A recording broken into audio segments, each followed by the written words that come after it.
Okay. Here we go. Let's go through some of the comments really quick. Let me know if you can hear me okay. Simulator said, and I already responded to him in the chat, evening, I'm currently walking, not able to talk, but I'm listening in. And Jason Rowe says, what up, Sims? And then there's my comment. Yeah. So I'm wearing a funny shirt right now. It says Faders instead of Raiders. I'm actually DJing an event tomorrow, which was supposed to be today, but due to the weather, where the location of the event is, it's an outdoor event. It's a 4-hour event, but it's pretty far from where I live. They ended up pivoting and asking all the vendors to move to Sunday. But the event's from 12 p.m. to 4 p.m., which means I would miss the stream. And because I'm DJing copyright music, I can't DJ the stream. I can't DJ and stream it because I'm going to get copyright strikes on the channel, and we're not trying to do that. So here we are. Happy Sunday. For those who are listening, I know Simulator is not going to be able to talk, but I know Jason's here. Just let me know if I sound okay. OBS crashed. It hung before I started the stream, and I think it has something to do with my overhead camera, so I've actually unplugged it. I'm just going to turn that off. So something interesting. I believe the number is 62%. And I was speaking with Jason Rowe, IRL, about this. Jason says sound is good. Beautiful. Sorry, I only just saw it now, but that message has been sitting there for a while.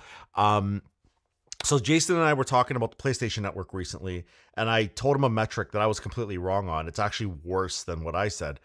It turns out that 62% or 121 countries in the world will not have access to the PlayStation Network. They don't currently have access to the PlayStation Network, which means when they go discless in, 2027 or whenever they're doing it, if they don't address that, 62% of the planet will not be able to buy games for their PlayStations.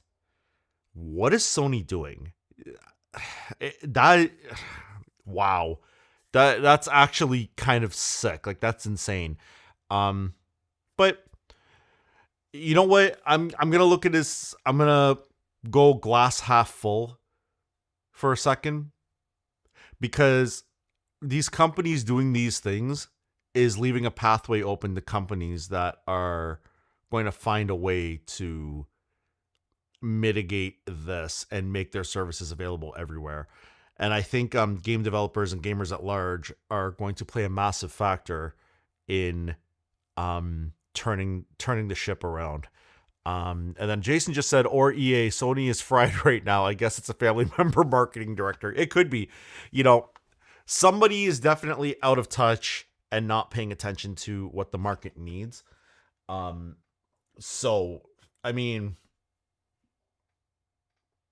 if it's cultural in terms of Sony's corporate culture, then, well, that's tragic.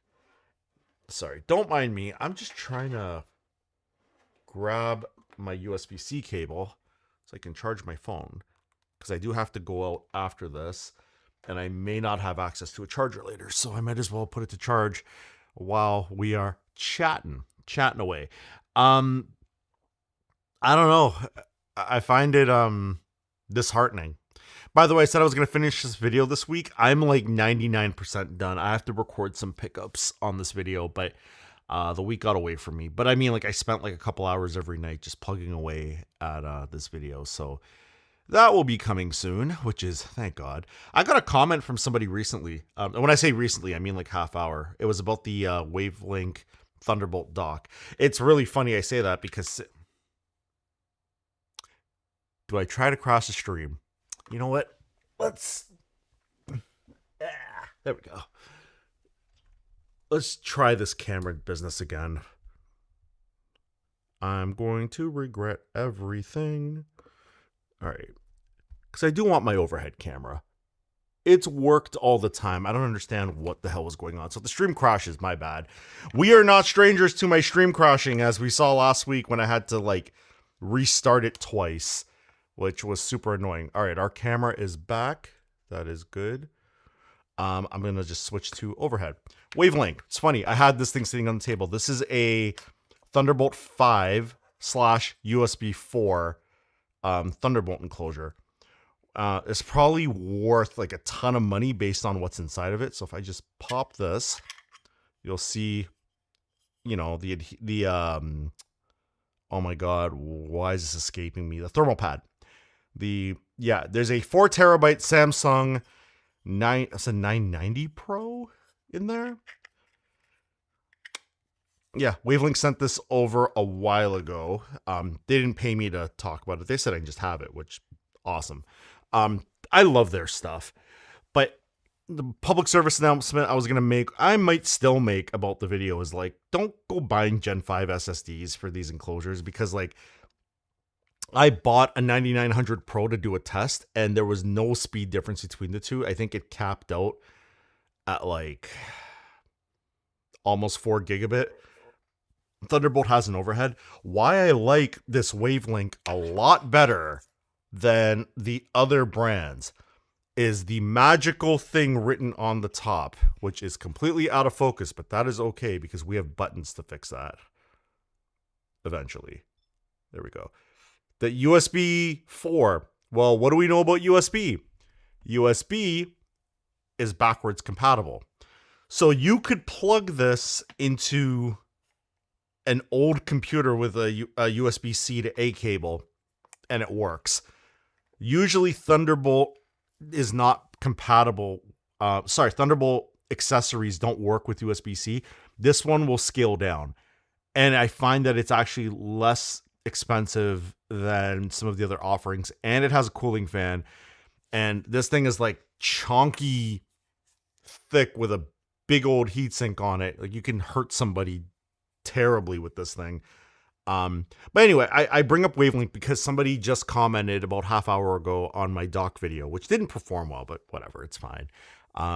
Because I was testing it like crazy, and I still like, that's the dock that's running the stream right now. That like I'm actually running my iPad capture, everything. Hang on, is the iPad working? It is. See that? iPad capture, you know, the screen capture. Unfortunately, the Elgato 4K Camlink 4K is kind of useless. Like I have to plug that thing in directly right here. It demands power. It's stupid. But I've got my sound interface plugged into the Wavelength. I've got, what else is plugged into it? There's a ton of stuff, like a hard drive dock for like a caddy for like multiple SSDs. I've got my Thunderbolt 3 10 gig adapter plugged into one of the Thunderbolt ports on it. I've got display out going to a different monitor. I've got Prompter XL's plugged into it. Although for Prompter XL to work, I had to use a Thunderbolt hub to add more ports because not a fault of the Wavelength, just USB through docks and hubs doesn't like to supply enough power. So typically I would just plug it straight into the computer, but to try to mitigate the amount of cables going into the computer, I just decided, you know what, I'm just going to get this hub and I'll plug various things into it.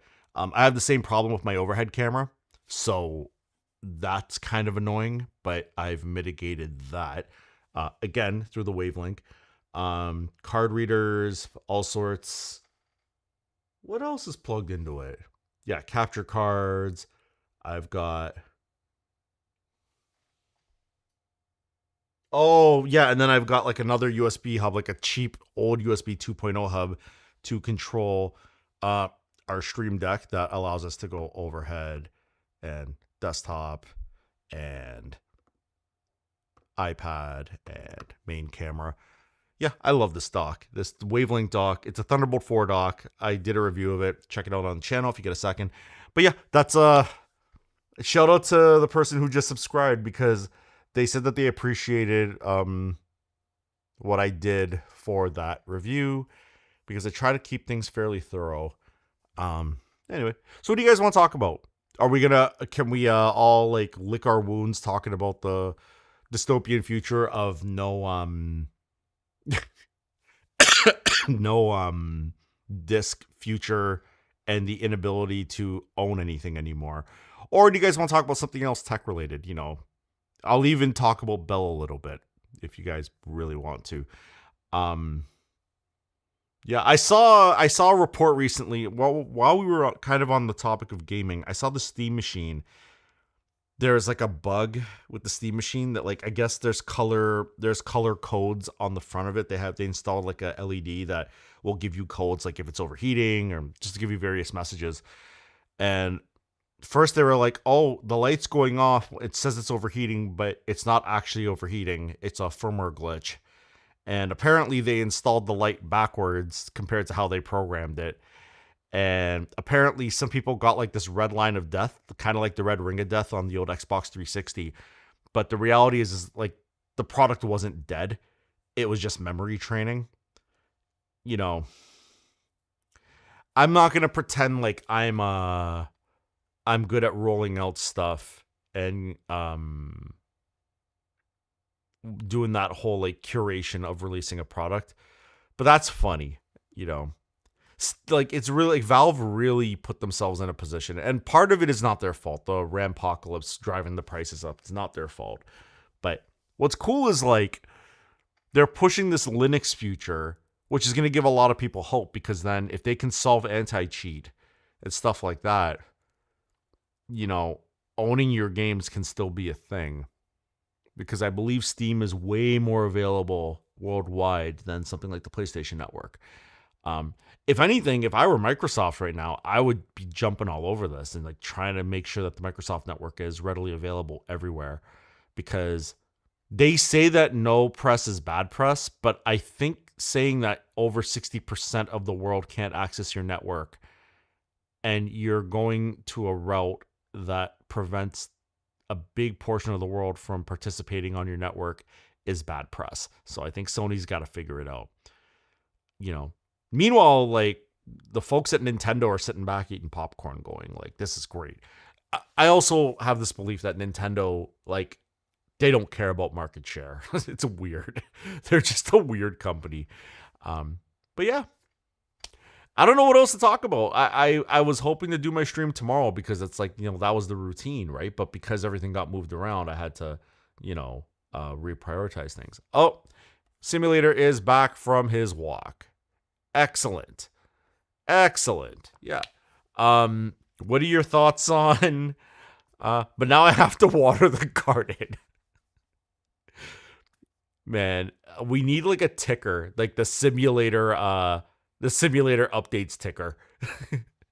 It's like the old school status thing on Facebook, you know, like what's on your mind?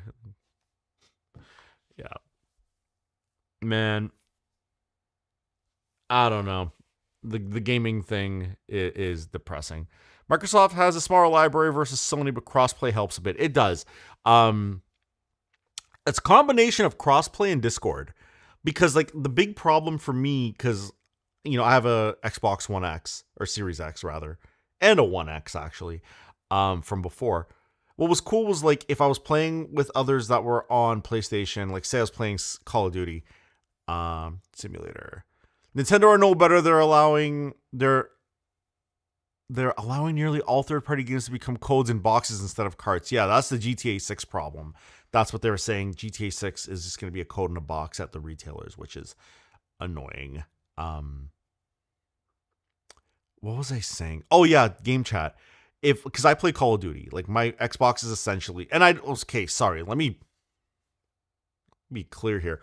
I don't play Call of Duty often. I might relaunch my Xbox Gold, is what they call it now, not live. The Gold subscription. I might re-up like a couple times a year for a month here and there, just when I have a little bit of downtime. But the problem I would run into is if I was playing a game and we're in a party with like a bunch of us, we'd have to go in the game chat. This is before I realized that, I could just host a Discord with like everybody and they can just in perpetuity, and then we just go to Discord chat. And then it sounds like crystal clear. It was mind-blowing to me that like Microsoft and Sony were at such odds that they couldn't figure this out on their own. And instead, Discord went and filled the gap and was like, yeah, you know, we're just going to make it available on every single device, which is crazy.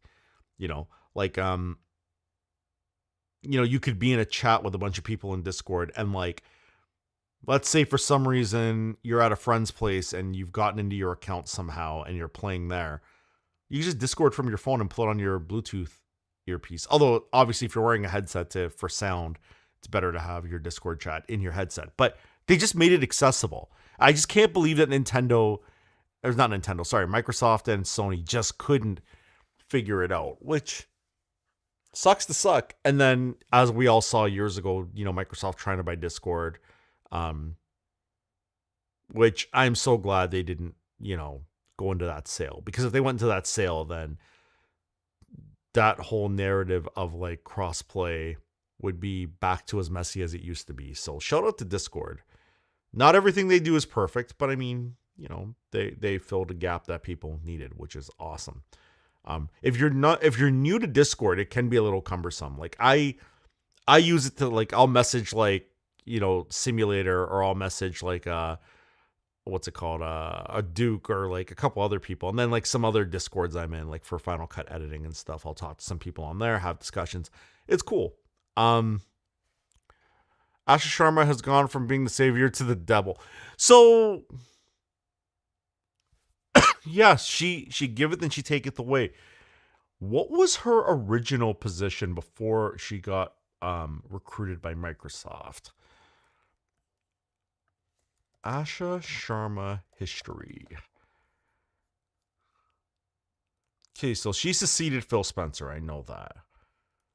Oh right, she was from Instacart, and she's on the board of Home Depot. Oh, that's a mess. Yeah, it's like Phil was okay, but there were times that even Phil was very out of touch, in terms of like what people really want. It's kind of like, it's like Apple and liquid glass. Nobody asked for that, and everybody's complaining about it. And like during the beta period, they could have reverted so much of it, because the beta came out in like June. The final product for it launched in September/October. They could have pulled back on liquid glass like greatly, but they were so arrogant and out of touch that they just stuck with it. And now we're going to get, iOS, macOS, iPadOS 27, and liquid glass is like really pulled back. But like even things like, we're on the third generation of AirPods Pro and the fourth generation of the original AirPods. And only now we're getting custom EQ. But I think that's still restricted to Apple devices. Not like you can pair them to an Android device, but you can't access EQ. So that's more Apple just being arrogant. But their arrogance comes from being out of touch. Yep. You're streaming on a Saturday. That's a surprise. Duke, I messaged you. Shut up. Yeah, one of the people I talked to on Discord, as I was saying, was Duke. And I messaged Duke when I made the change and made the post. I was like, yeah.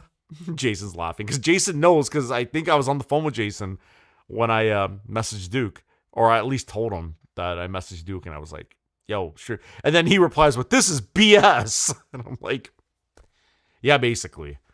So, but thanks for being here. Appreciate it. It feels like a Sunday now. It feels like just perfect timing to roast Duke whenever I can. Oh man, yeah, we're Duke. If you're just getting here, we're talking about Asha Sharma giving and then taking away from Microsoft, and the whole state of like PlayStation diskless and Xbox going diskless. Like the stat that 62% of the planet will not have access, or at least don't have access currently, to the PlayStation Network, which means a damn near 40% is the only people allowed on the PlayStation Network. So when they go diskless in the future, those countries will not be able to buy games, period, for the PlayStation.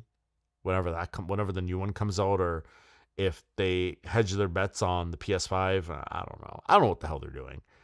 And then you've got Nintendo, who's like, yeah, we're not even going to do carts anymore. You're getting codes in boxes. We're going to follow the lead of GTA 6. Which makes you like, it's funny. I hear a lot of people complain that like big box stores are dying, but like we've all perpetuated it. We all did it. Like my Prime subscription actually just lapsed because years and years ago, I got Prime for Prime Day. I just kept, VPN stocks will rise. Sure, they'll rise and then they're going to fall when there's countermeasures from these companies to be. It's like, it's kind of like the thing we were talking about last week, NordVPN, that they're like marketing.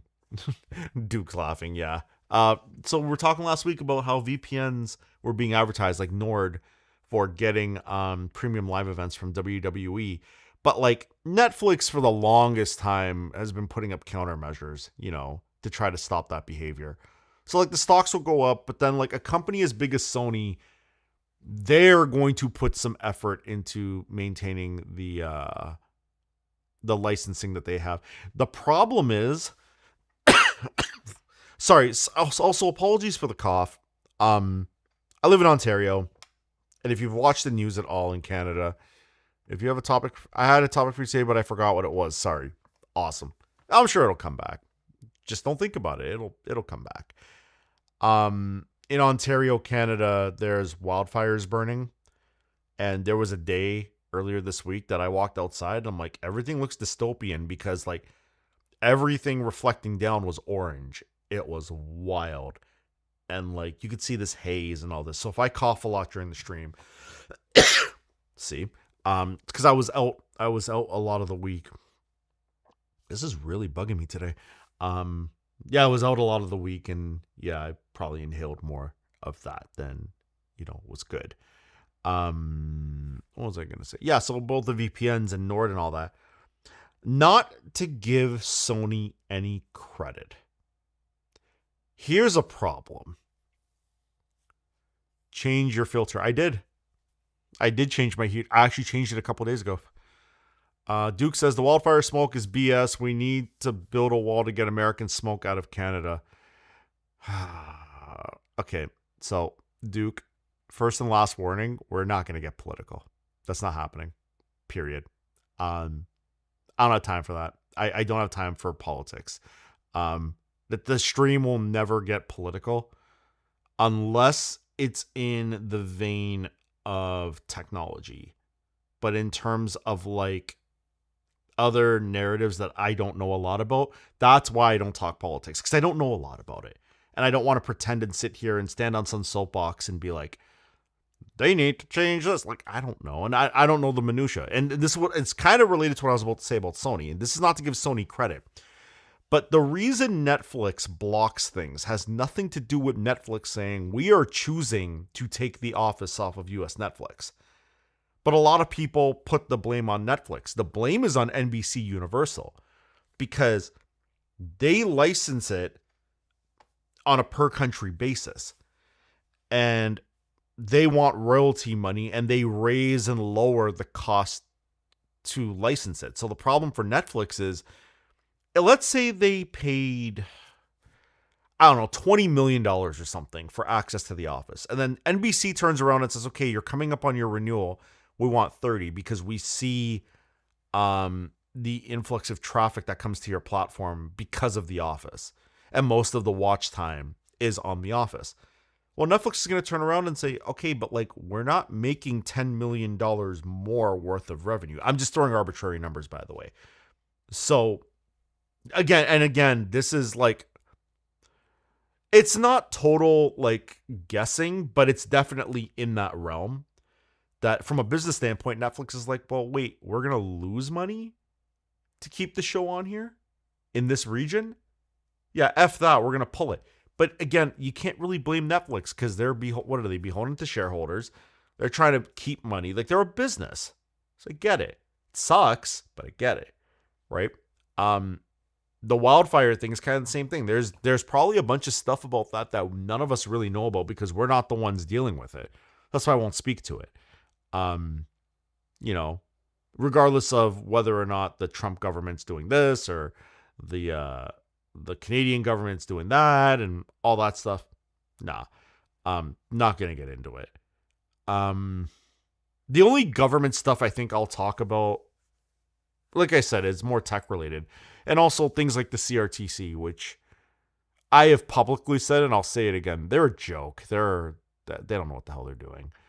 In a lot of reasons. And one day I might, if I get enough people that care about what I did / what I do on this channel, maybe I'll make a video about it. like a expose from my limited knowledge, and from those I've talked to. But yeah, it's wild. But yeah, coughing because of that. So that's annoying.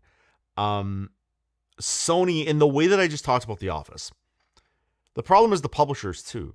They're not innocent in all this either.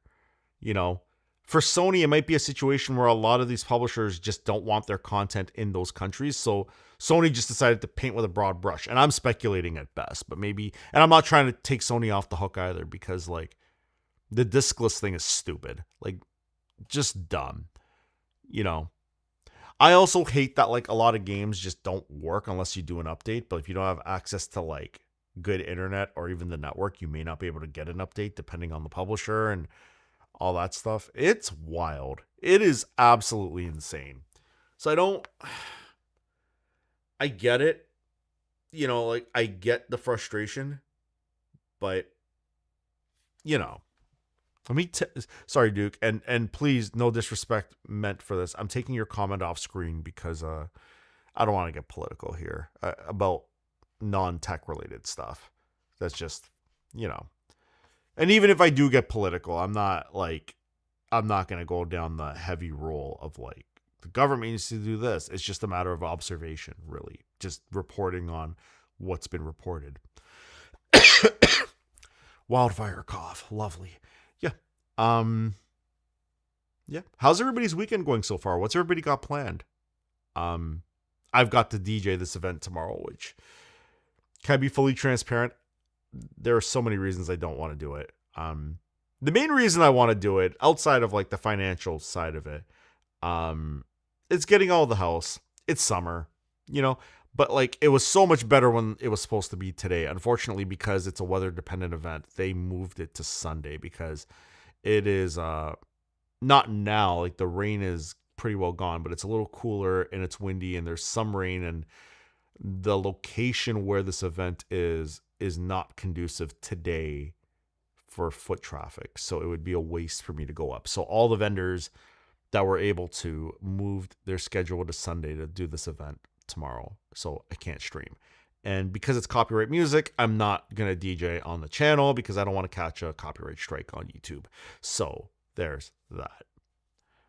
Hopefully this cough is like the weird pattern with the smoke is that it's in northern Ontario, and where I'm going is more central to northern.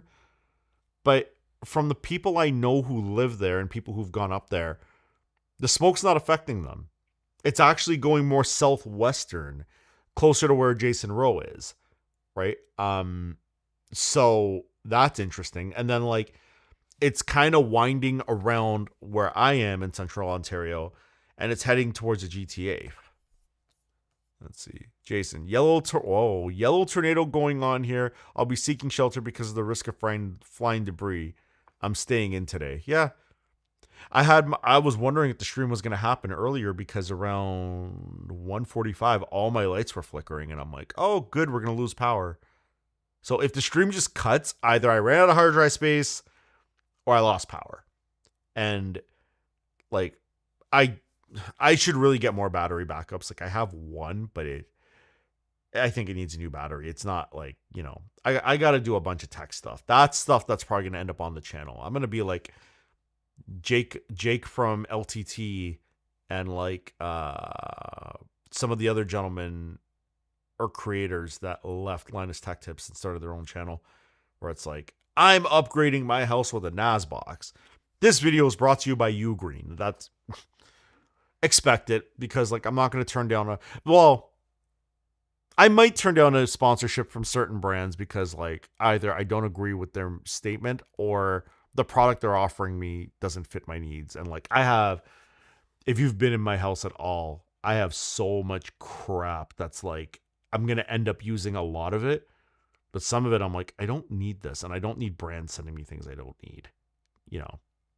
So yeah, there's that. But yeah, stay in. Hopefully you don't have power issues, Jason, and you are good to go. I'm going out this evening. This is totally off topic. This is random. I'm just talking at this point until we get like a major subject to kind of chew on. So I'm just gonna talk. A friend of mine, I used to DJ once in a while at his venue, and he closed the venue. Um, but he's doing what's called a fire kitchen. Has anybody heard of this? It's basically like a catering company, but it's all like fire cooked stuff. But like this guy's food is ridiculous. So he's having like this family and friends thing tonight. So I'm gonna go to that for a little bit and then try to get home early because to drive into central Ontario without traffic, going into central Ontario tomorrow morning is gonna take me a few hours. Like, and then plus my setup and everything. I'm not looking forward to tomorrow night because tomorrow night, like when I'm done, it's all cottage country traffic leaving. And what should be like an hour and a half ish to drive back is going to be like 4 hours. I already know this. So I might just make it spend the rest of the day there and then just try to come back later because like there's no point. So that's fun.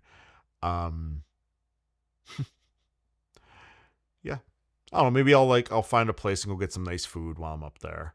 But yeah, I'm gonna be in the Muskokas tomorrow for the daytime. That's gonna be fun. Lots of trailers, lots and lots and lots and lots of trailers. Yeah, Jason's right. Yeah. Yeah, lots of trailers and a lot of people brake checking each other, which is gonna be just annoying. Like my plan is, let's say that Waze and Google Maps and Apple Maps says it's going to be like a 3-hour drive. I might make it a 4-hour drive and just take back roads until I run up on some body of water. And then it's like, no, you have to get on the highway. So I'll just do that because like people forget how to drive in general, you know. It takes like you could be in a lineup of like 200 cars and it takes one person to decide in that moment that they're going to scroll TikTok behind the wheel to like mess up everybody, either delay them or get in an accident or, you know. So yeah, if I can take back roads and just put on some good music and just chill, that's what I'm going to do. Like, I don't care. Like tomorrow, I'm not in a rush to get home because like the event ends at like 4:00. As long as I'm home by like 11 o'clock to go to bed, I'm fine with that. I'm good with that. So, yeah. Duke, I want to ask you actually, seeing as if you're still in here, of course.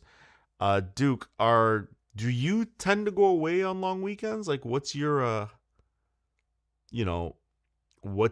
status on Canadian holidays? Like, what do you like to do? Or at least in the summer on weekends? Like here, like it doesn't matter if it's a long weekend or not. The highway where I am is out of control from like Friday at like 4:00 all the way until Sunday morning. Yeah. Those back roads are 90 km/h speed limits. Yeah. Well, it's about 80 km/h speed limits. Yeah. So that's interesting. Yeah, I was wondering what Duke does for the Canadian weekends when it's nice and hot because I think a lot of people go up to their cottages and to those townships in the summer months because we have such a small pocket of summer months. So maybe later in life, it's like retire in a hotter place or a milder place, you know, or somewhere where it's like winter, you know, and then summer, like if it's inverse, I think like Australia, it's the other way around where like they're in like the midst of winter right now. And then in our winter months, they're kind of like their summer months. Just to jump back and forth between, that might be the move. You know, I don't think I could perpetually live in somewhere like Mexico, like in terms of climate, because I think I would just lose my mind. Like after a while, like variation's okay. Like variation's cool. Oh my God. I just remembered I have to invoice these fools. I say these fools. The client that I'm doing the event for. I got to do that before I take off tonight. Yeah. So what else is happening? And I say that because like I might give myself, if we don't really get into a conversation, I might stay on for like 15, 20 more minutes and then I'm going to take off. This is on me though, because I wasn't expecting to stream Saturday. People don't know that I'm streaming Saturday and here we are. So you had questions you want to ask me, even if it's about Bell, as much as that makes me roll my eyes, feel free you want to ask about a prior video, you want to ask about even Elgato, God, that company. I'm here for now, so get them in. And then the last stream until September is taking place. What was the date again? July 26th. So, yeah. I filled back my Fibermall cart. Okay. That's something I got to do is I got to go update those links on those videos regarding the bypass for the WAS 110 and that stuff, because a lot of those links don't work anymore. And I should really go, because I'm still getting comments on those videos, people going, hey, the links don't work, and it's like, crap. But like when I see it, it's like I'm nowhere close to a computer and I'm like doing like 15 things at once, and I'm like, crap, I gotta fix that, and then I forget, so I gotta go and update those links. Yeah. So wait, so Jason, you said you filled back your Fibermall cart, so are you getting a new one? Did they replace? Like, what's the situation regarding your transceiver? Everybody in the chat, all three of us, let's all tell Jason to only run the Unify stuff and take the Deco stuff that he's got in double NAT away. Just buy some access points and be done with it. Because right now he's in a weird double NAT because I think his GigaHub is not logging in with PPPoE correctly. His cloud gateway is capable of doing it. It's the same cloud gateway I have. So, but I think there's something wrong. I think there's a current glitch I was reading about, at least in the GigaHub 2.0, that PPPoE is either not logging in or it's stalling out. And in Bell's infinite wisdom, they're probably doing firmware updates to the original GigaHub, and it's causing issues there, until he gets a bypass. I don't even know if it's worth updating like my WAS 110. Getting a new one, they got the return back. Oh, okay, awesome. Okay, so hopefully they send it. Jason, they're pre-programming the firmware on that, right? I'm assuming that's the one you're getting, the WAS 110 with the Bell firmware, or the 8311 firmware. Yeah. Let me go back to something Simulator was saying, because Simulator, I think he's... Let's see here. What was Simulator doing? Watering the grass? Or water the garden, yeah. So, Jason says he'll double check. I want to go back to... We're going to pull the desktop. Kevin says, word up. Kevin K is in the building. Kevin, this was a last minute stream because I was supposed to stream tomorrow, but then I had an event that was supposed to be today, and they flipped the days due to weather. So tomorrow I'm gone I'm DJing from 12 to 4, and I won't be able to stream. So, thanks for sharing on Reddit. Appreciate it. Yeah, so we were looking at Asha Sharma, who, that's the AI overview. Yeah, we don't do the AI overview. Let's go to your LinkedIn. Let's see here. Are they going to show it for history? They probably want me to log in. Join to view the full profile. No, I'm not going on Virtue Signal in. Okay, so Jay, you are getting the 8311 firmware. I don't know why I always take a second to say that. 8311, yeah. Kevin, you missed it last week. I made the rookie mistake, and Mark laughed at me. Mark was in the chat, and he laughed at me about it. OBS just randomly crashed, and I'm like, what the hell is going on? And then when I was trying to pull the logs from OBS to figure out why the stream crashed, I'm like, there's no record of anything. I had some Extendamix projects still on this drive, like in ProRes, and they were taking up all my hard drive space. And I like to record the streams, even though I think I'm going to stop doing that because like they live on YouTube anyway. And, knock on wood, they don't get pulled down. They're there. I don't need to archive them in any which way because they're live streams, right? But anyway, the computer ran out of hard drive space and OBS said, F you, pay me, and just closed. Didn't give me a warning, didn't give me anything, and there was nothing in the logs. And I'm like, oh, I'm an idiot. So, yeah. So if you look at my channel and you go into the live section, you'll see like 3 videos, which YouTube put in the wrong order. And then when I did I did part of it on my phone because I was like, we need to diagnose this. And then it was like, congratulations on your first stream. I'm like, okay, idiot. I've been streaming since like at least February. So yeah, thanks for playing YouTube. They do because of new regulations. What are you referring to? You're making it sound like you don't enjoy OBS crashing. I don't know. That's a thing. Jason, clarify what you mean. They do because of new regulations. I'm not totally sure what you're referring to. Because my brain is like, all over the place. ADHD brain over here. You're making it sound like you don't enjoy OBS crashing. You know what? I got used to it during the pandemic because I was using the Hackintosh to try to DJ stream on Twitch, and it was a mess. Oh, yeah, it's fine. Who cares if they pull them down? Like, whatever. They're live streams. I mean, like, the content I care the most about is the long form whenever I get to do them. I like to keep copies of them because that stuff could get pulled down later, right? For whatever reason.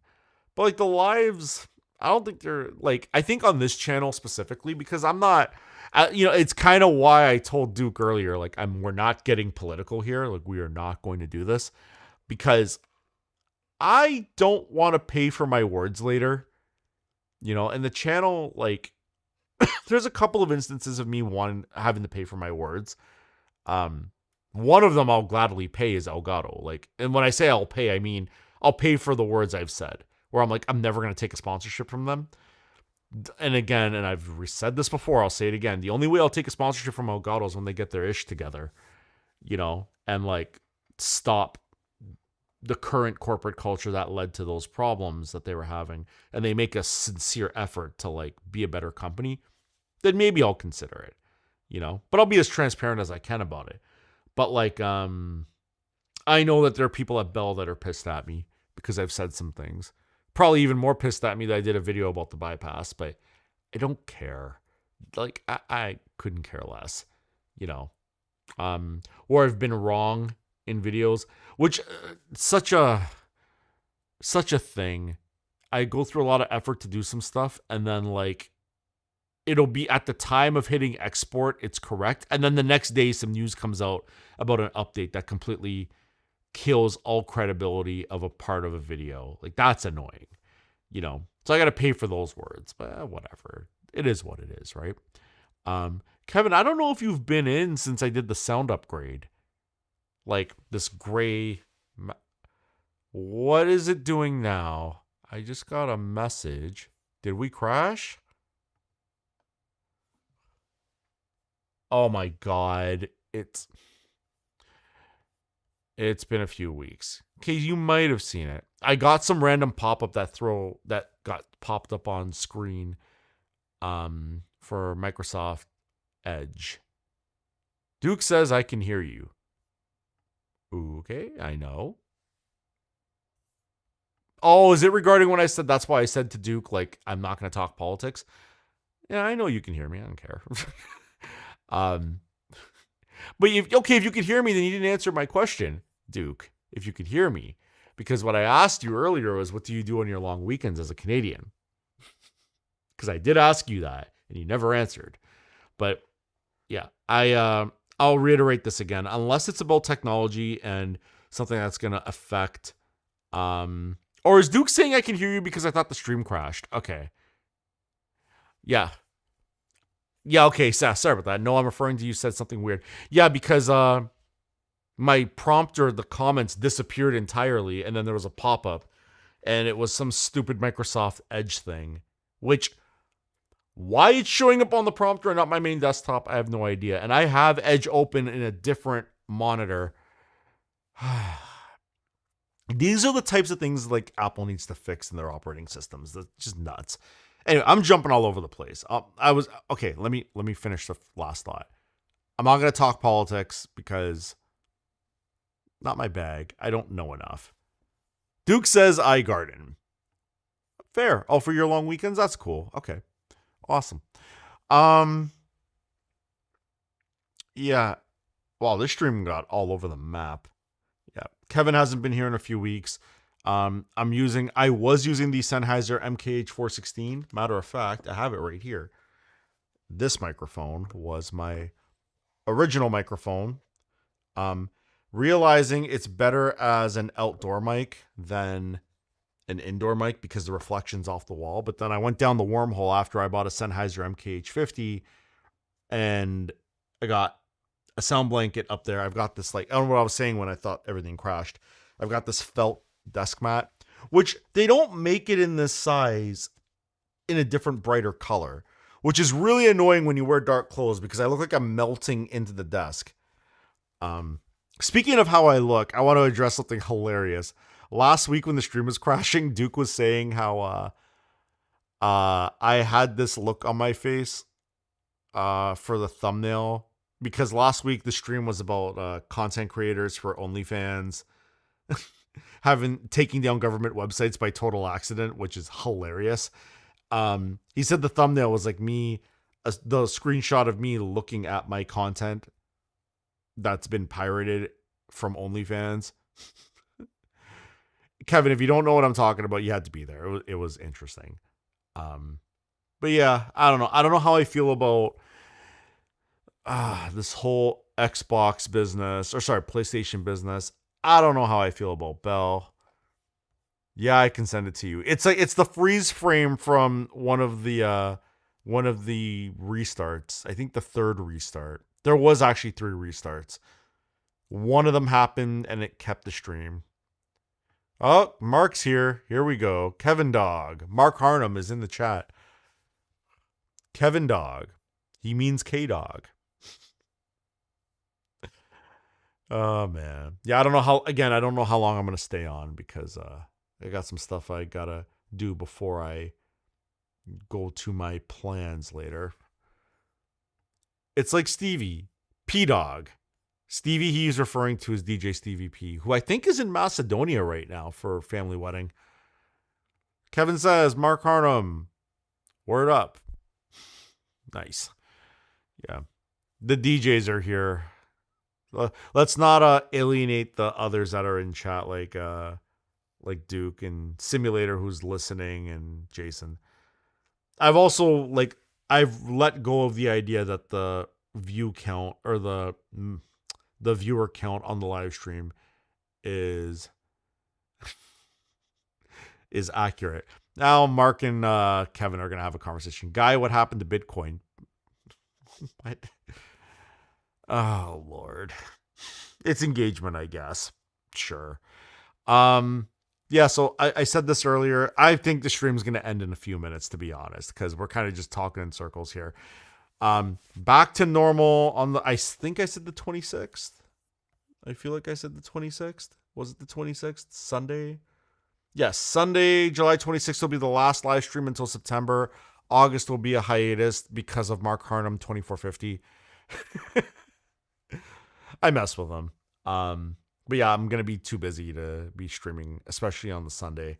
It just doesn't make sense. So we'll be back at it. But if I can fit a live stream in here and there, Kevin says it's the accumulation zone.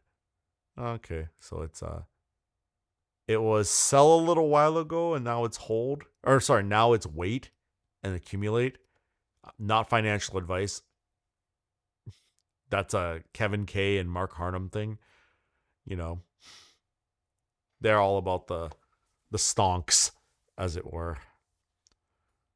Duke said he sent the thumbnail to my Discord. Oh, Lord. Oh, boy. What did we get ourselves into? Can I put this up on screen? Let me airdrop.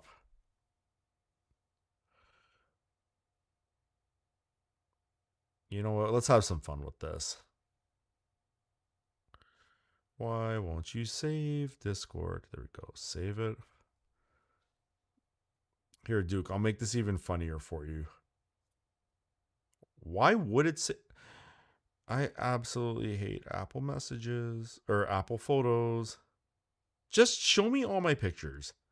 What is this collection crap? Like, no, just show me everything. Okay. Okay, let me... Here, I'll make this as thumbnailish as possible here for you guys. This is what Duke thinks my thumbnail should be. Airdrop that over to this computer.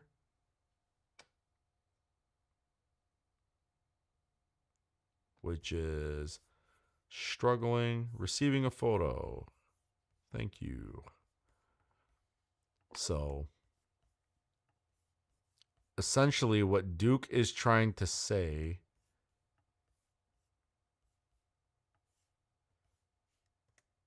this is the thumbnail I should have. Just, yep, I cut off the sides, obviously. Yeah, it looked like I was like, watching my own content on the screen.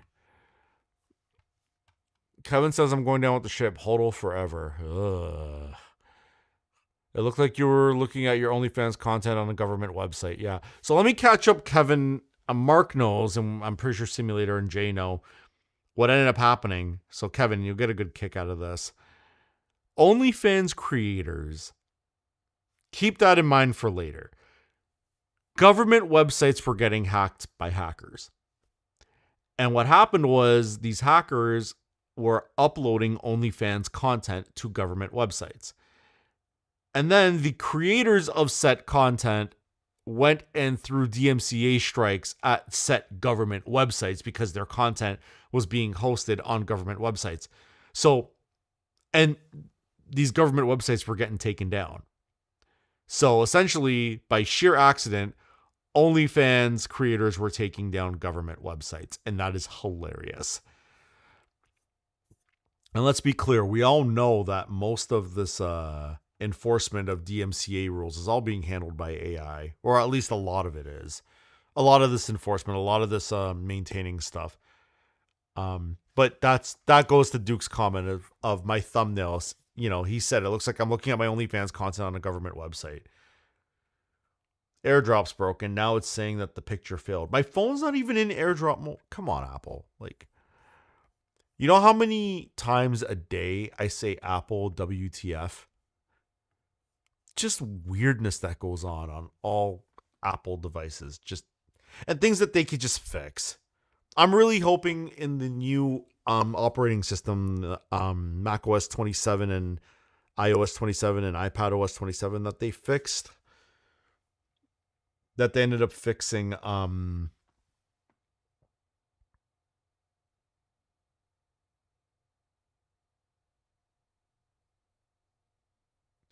sorry, the chat's doing something weird. Why is it hiding Duke's messages? Okay. You know what they say about someone that blames their tools? Yeah, I know. But at the same time, these are common things that everybody has problems with. It's just funny. Like, it's more annoying.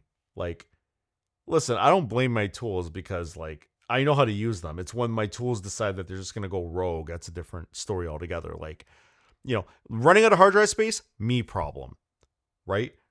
Microsoft Edge randomly doing updates when I turned all that off, or OBS doing an update, or like stuff that you've disabled. Like, okay, here's a good one. Unify. Jason's ears just peaked up. They have a release candidate and they have updates. I have in full transparency, I'm not going to say what version I'm on, but I'm on an older version of Unify Network and everything works. And if you read the day that update came out, there was like 50 pages in the first 2 hours of problems. And that's when Jason had the issue when his stuff went down because it auto updated. The cloud gateway is a tool. That's not Jason's fault.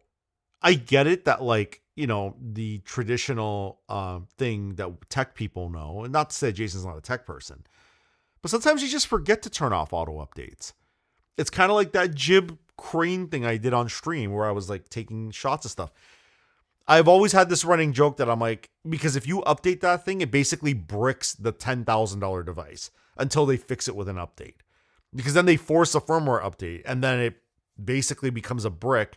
And then you're sending stuff back to Turkey. I'm not even joking. I've had to do this. The problem is like when a company is very flagrant about like pushing updates and stuff like that, you can't really blame the person using the tool if the tool just breaks.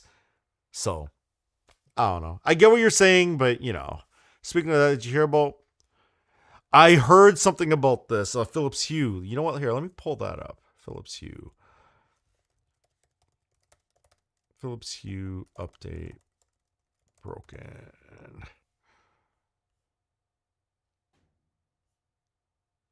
So this was 3 weeks ago.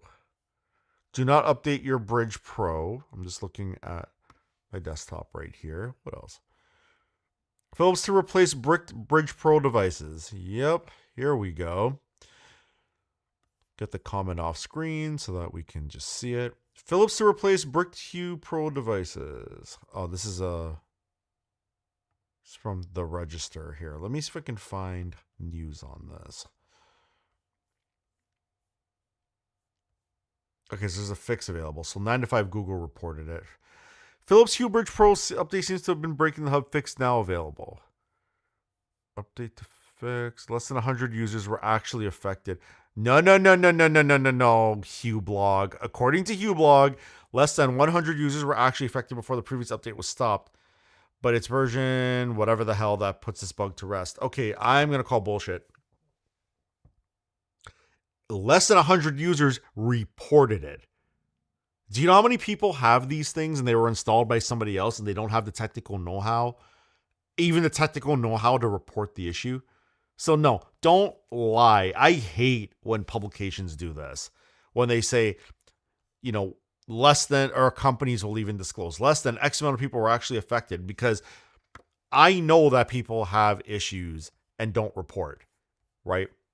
So it's a sample size thing, right? Like, if, I don't know, if say 20,000 people bought the Stream Deck, and out of those 20,000, there were 10 reports of this button being broken on those 10. Some people don't. I'm curious how many people actually have the Pro version. And that is a good point. Maybe that variant. I don't see a reason to get the second. I don't have a Pro version of the Hue Bridge. The Hue. I don't have the Philips Hue Bridge Pro. I have a Hue Bridge for various lights, but to be honest, I might even just take it out, because like those Philips Hue lights, they haven't served me at all. Like they're okay, but like, I don't know. I was going to use them for some video related stuff, and I've come to the realization that like I'm better just paying for more expensive video lights so I don't have to deal with the flickering. Because like you have to adjust your shutter speed and all that stuff when you're using certain lights that just don't sync properly with your camera and your chosen shutter speed. And I have a very unique shutter speed setup for certain things, so that's my thing. Yeah, that's interesting though. Like again, this goes to Duke, your point though. This idea, the tools, right? So, sorry, one sec. Yeah, so like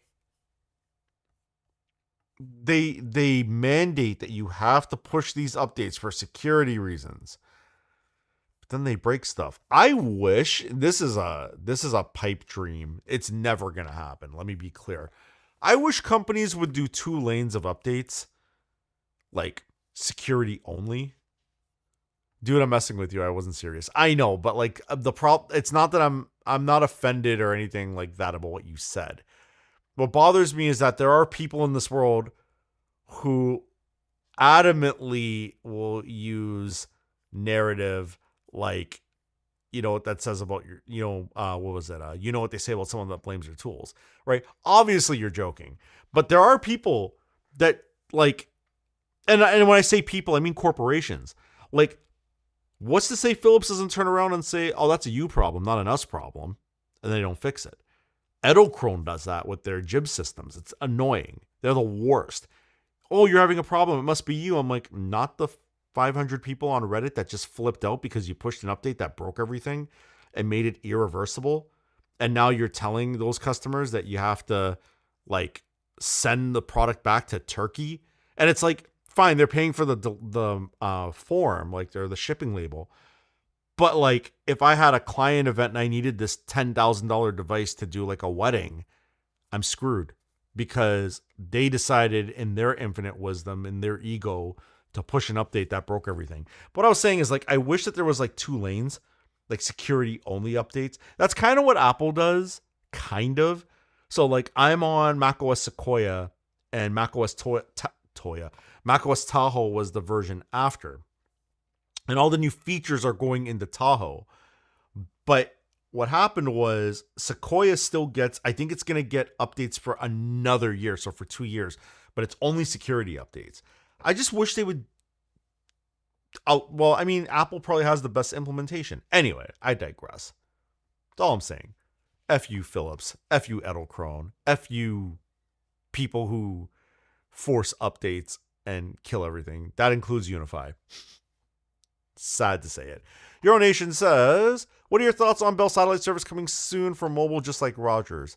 Satellite for mobile? Yes, I did see this. So it looks like Bell. I'm gonna pull the article because I know I saw this. Bell. Let's go to news. So CBC reported a couple days ago that Bell builds ground station for a satellite to mobile network. So this is basically, didn't Rogers just do this? So it's kind of like, hang on, Rogers satellite mobility. Yeah, Rogers, yeah, it's just to compete with Rogers. So it's more of the same. It's basically this: connect where towers don't reach. I will give these companies a little bit of credit that they're finally catching up. I thought it was interesting. Like, I noticed that I did notice that, like, they're trying to make things kind of keep up technologically with other nations.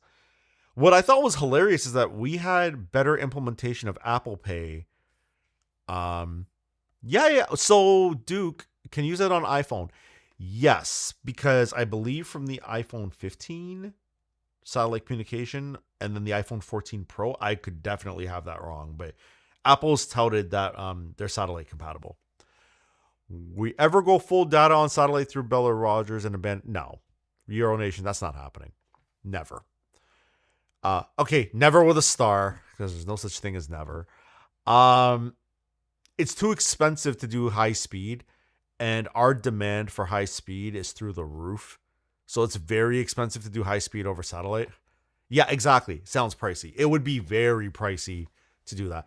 Plus, we have an infrastructure that could just get upgrades.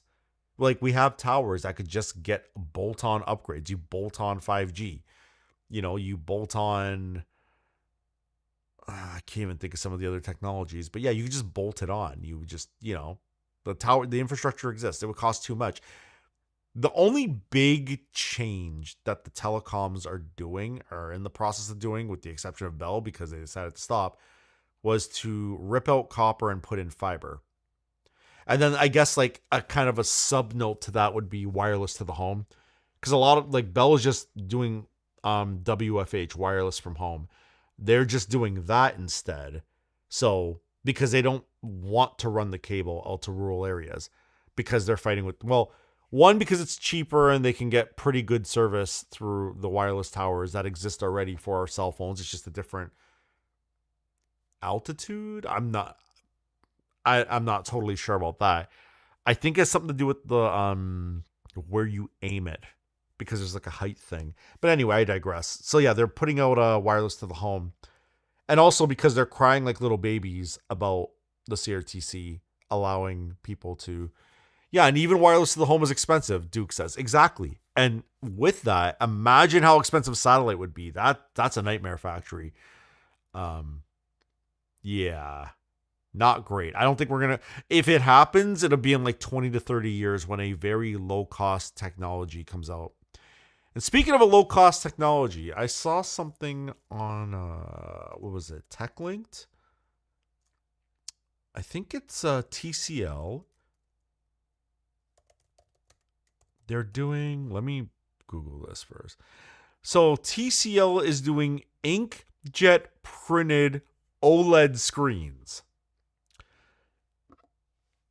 Check this out, right? And I'm only bringing this up because we're talking about like this expensive thing. So watch this. So I'm just going to go in here and I'm going to come in. Essentially, imagine that you can get better brightness in your OLED and you can get better color reproduction. Instead of doing the traditional way of manufacturing OLED, they're inkjet printing OLED screens. And what happens is it ends up being cheaper. Yeah, so inkjet printed OLED could be 30% cheaper than the current tech, although in practice, we're going to save like 10%. They're going to find a way to get that margin.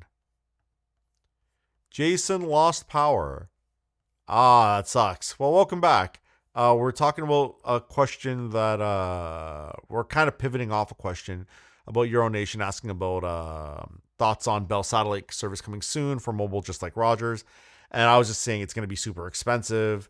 Will they abandon towers? Which these companies are not investing to the degrees to make it solely satellite. And then you got to remember something too. Like, isn't there like issues with solar flares? Cheap, quality, cost, pick two. Yeah, 100%, Duke, 100%. But I want to go back to the OLED panels. This is what I was just referring to, Jay. So, like in a different vein, TCL is manufacturing, here's MSI, but like inkjet printed OLED screens. And the reasons because it's 30% cheaper to manufacture. But again, I'm going to preface that by saying, sure, until they find a way to dig into that percentage to make some money, make even more money. Right? China's huge screen factory is now rolling. Freshly announced MSI Pro Max OLED. I love that Apple came up with the dumbest name and now everybody's using it. Like Unify used it for the UDM Pro Max. Now you got MSI using MSI Pro Max. We all made fun of it. Whatever. Optimized RGB strip sub-pixel closely resembles the uniform RGB structure of a traditional LCD. Effectively eliminates color fringing, optimizing text and image clarity. And the big deal, printed by traditional fine metal mask. That's the typical way, fine metal mask. They're more power efficient, and inkjet printers also have a longer lifespan, but crucially, they're cheaper. TCL had previously told us that these inkjet printed panels are 20% cheaper than existing OLEDs, and they may be made 30% faster too. Analysts believe that the printed panels could be up to 35% cheaper in the future when production is higher volume and more refined with less waste. Cool beans. I'm all for it. Oops, cheap and cost is the same thing. I think, Duke, I knew what you were trying to say. Like it's cheap quality, and cost. The problem is like those aren't always synonymous. Where is it?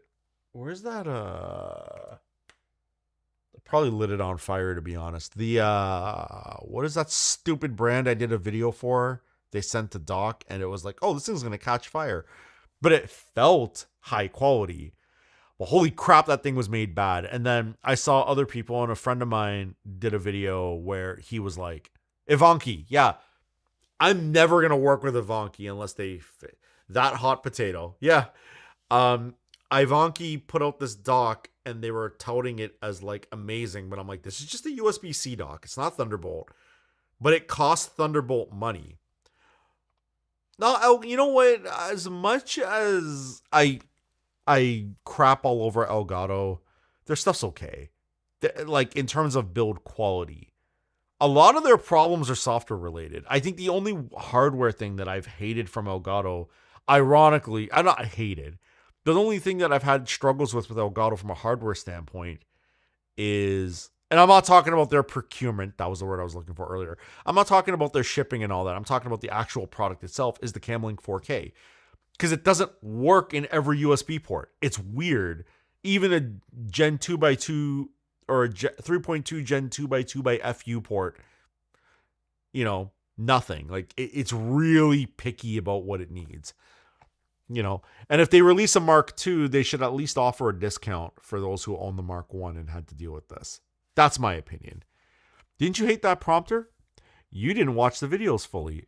I love the prompter. I hate the software. The hardware quality, I'm using it right now. That's how I've been doing the stream. I'm on the prompter right now. That's how I'm reading your chat.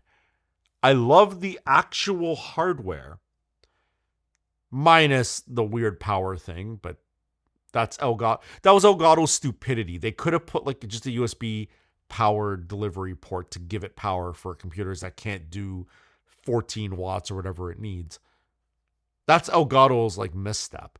But in terms of the prompter quality, it's fine. I don't use their software.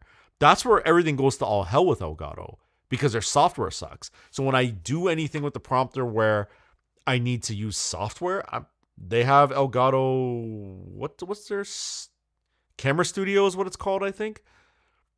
Such hot garbage. And then they released the beta. Then they're like, we fixed a bunch of stuff, but now we're gonna do a live stream where we're showing it failing because we suck. That drives me nuts. This is subjective. Sometimes hardware and software for quality are two very different things to me. Like, I love the fit and finish of a MacBook, like the M series. Love it. Tahoe is garbage. And a lot of people hate it. You know, there are operating systems, and Windows has had this problem too. You could build like a super dope PC, right? Have high quality parts. You know, you're doing hardline tubing and you have it down to a science and everything runs like it purrs. The temps are perfect. You can run that machine forever, you know, and you're doing maintenance on it. It's a beautiful machine. But then you install Windows 11 on it and it's got its issues. Like, oh, I just lost all my or all my stuff ended up in recycle bin and they all got renamed, so I can't find anything. That Windows experience, again, back to Duke's joke earlier about like someone who blames the tools, but like that's terrible software quality.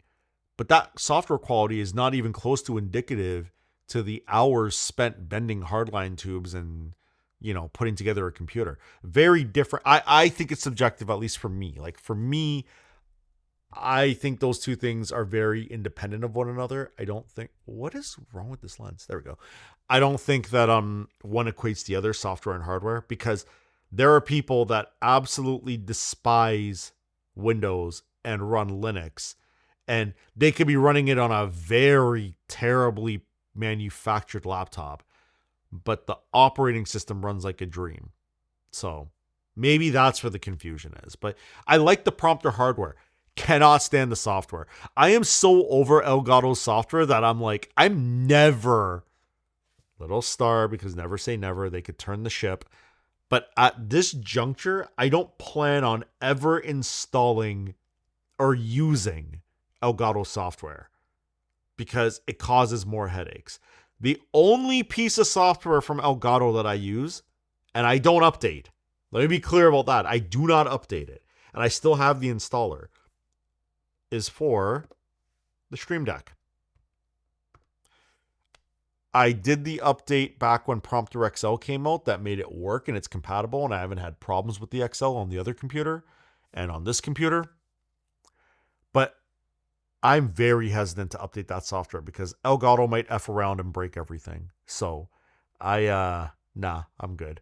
But back to Euro Nations thing, and the TV thing I was referring to.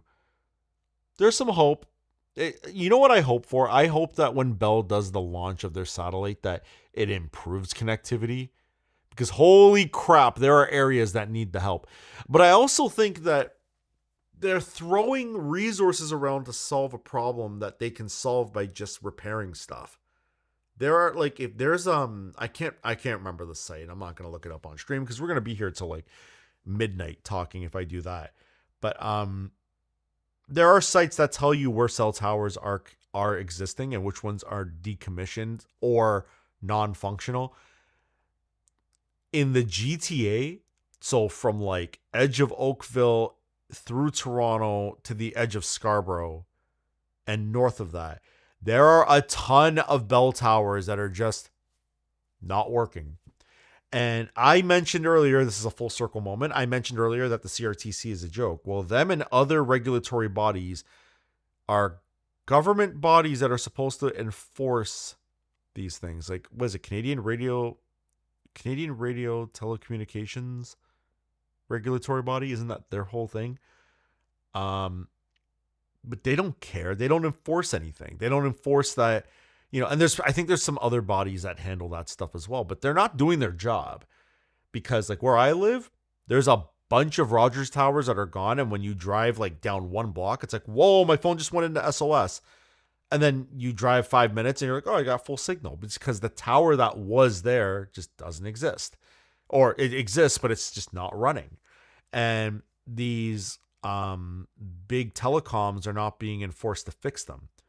Because like the thing is like Euronation, you were in the chat a few weeks ago talking about being downtown in Toronto and having your cell signal go to all hell. But that's a capacity, that could be either a capacity issue, like there are too many people on that tower, or it's just their infrastructure for the network that you're on just can't handle that many people at once hitting the network, let alone just the tower. So there is a ton, and there could be other reasons. They could have been having an outage that night in that specific area or some. There's a million reasons. But I don't think throwing satellites in space is going to mitigate the bigger problem. Because here's the problem with throwing satellites in space. Like, yeah, if I drive out to like Northern Ontario where you lose cell service because there isn't towers, yeah, I might get satellite access, but it's going to be painfully slow. And if we start relying on it, that they were going to penny smart, dollar stupid, 100% Duke, exactly. Because here's the problem. It's like, okay, we solved the problem by throwing a bunch of satellites in space. Well, historically, what have we learned? They're not being forced to maintain. And there's probably some like jurisdictional issue with throwing stuff in space because the Canadian government, yes, it's serving Canada, but the government might not have jurisdiction to tell Bell, like, hey, you need to fix your satellite. And if history's taught us anything, they're not forcing Bell to fix their towers. So that's the first thing. But now let's go to the second thing. And it's back to that historic thing. So they're not fixing their towers. Well, if they start relying on satellite, guess what's going to happen? More of the towers are going to go out and not get fixed. I hate this reactive nonsense that they're only fix something.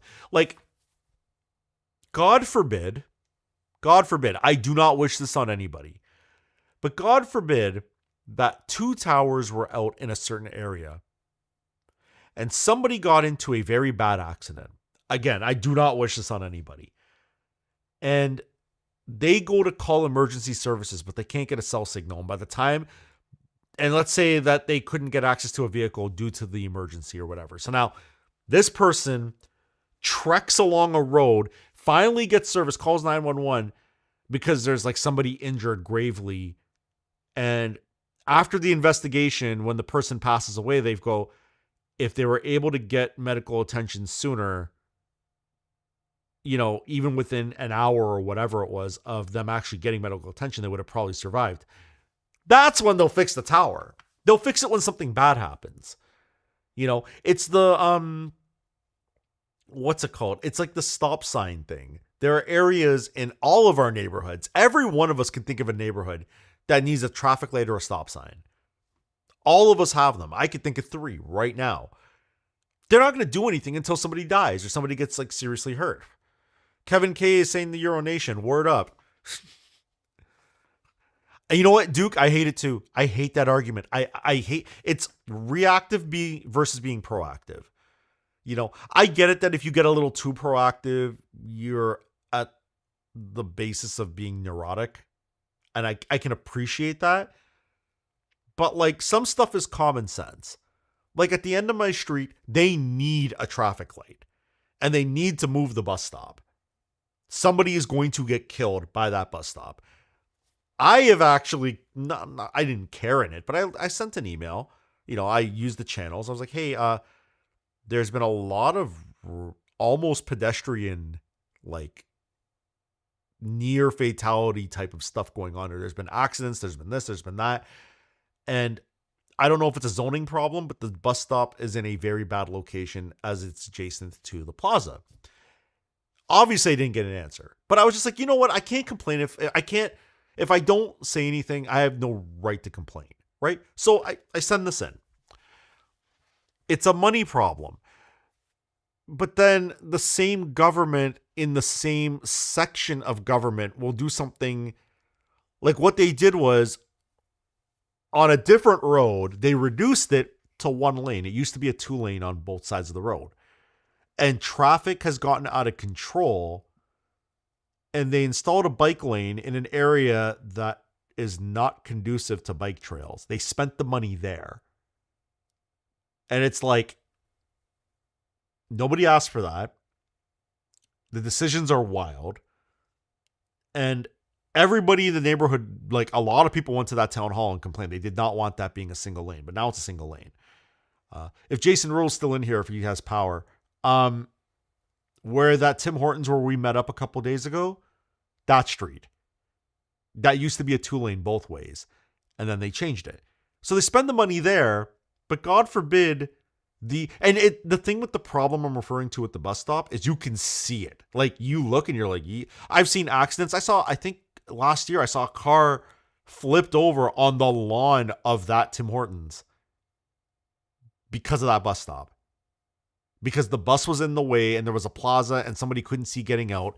And the way the sun hits that road at a certain time, you can't see. And the person came out and they thought they were clear, but they weren't. And all of it would be mitigated if the bus stop was moved about, like, call it 20 meters. Because there's open space for it. So I don't know. You know, I get that it's a money problem to a degree, but it's bad planning. And the problem is they're not going to do anything. They'll suddenly find the money when somebody dies. They'll find the money then. Right? That's my other issue with it being a money problem. And I hate, and to your point, as you just said, Duke, I hate that argument as well. I hate that some innocent person is going to die because somebody didn't read a couple of emails. That's crazy to me. That infuriates me to no end. I did my part, and all I can do is just hope that something's done, right? I can't really do anything beyond that, you know. And I also find that, like, if I were I find this, and no offense to anybody who protests anything, I find that, like, if I were to protest that in some fashion, the problem is like, it will take forever for them to hear me. And then when they hear me, they might, and there's a major if, they might do something. But then when I need to protest again, it's like, oh, it's this annoying shit that's bothering us again. Don't listen to him. He's just loud. That's the problem with protesting, right? So I don't know. I hate it though. I hate that it's so reactive, you know?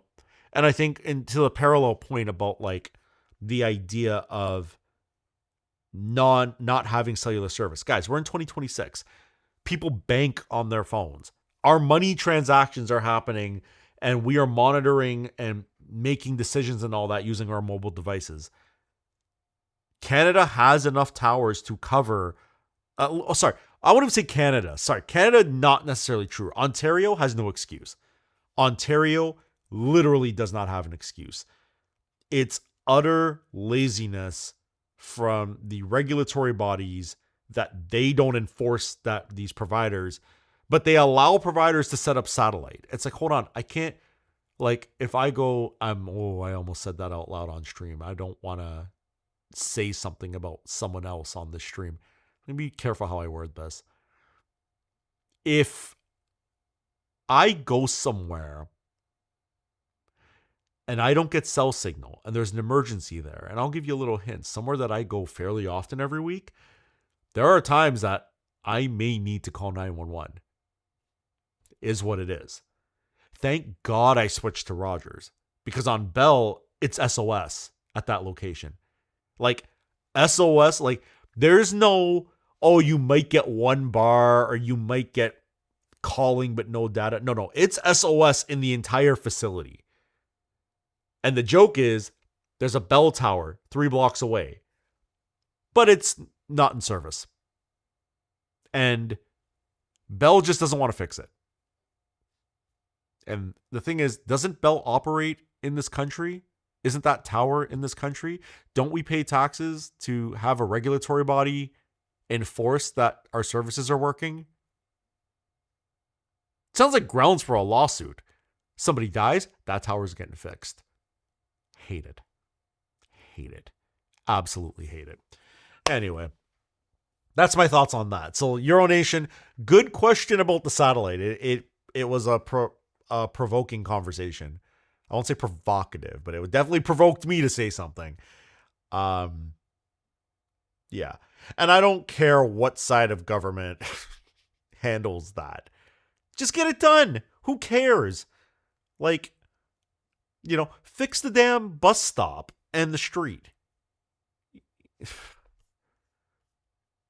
It's BS. Hang on, Duke put in. It's BS that network sharing isn't a requirement. There should be a deal between the carriers, the same as the postal services around the world guarantee packages. Yeah, like I think USPS has the deal with Canada Post, but then Canada Post is like constantly rolling striking. Oh God, we said it out loud. That means it's coming. That I had that problem with Canada Post rolling striking with my cloud gateway.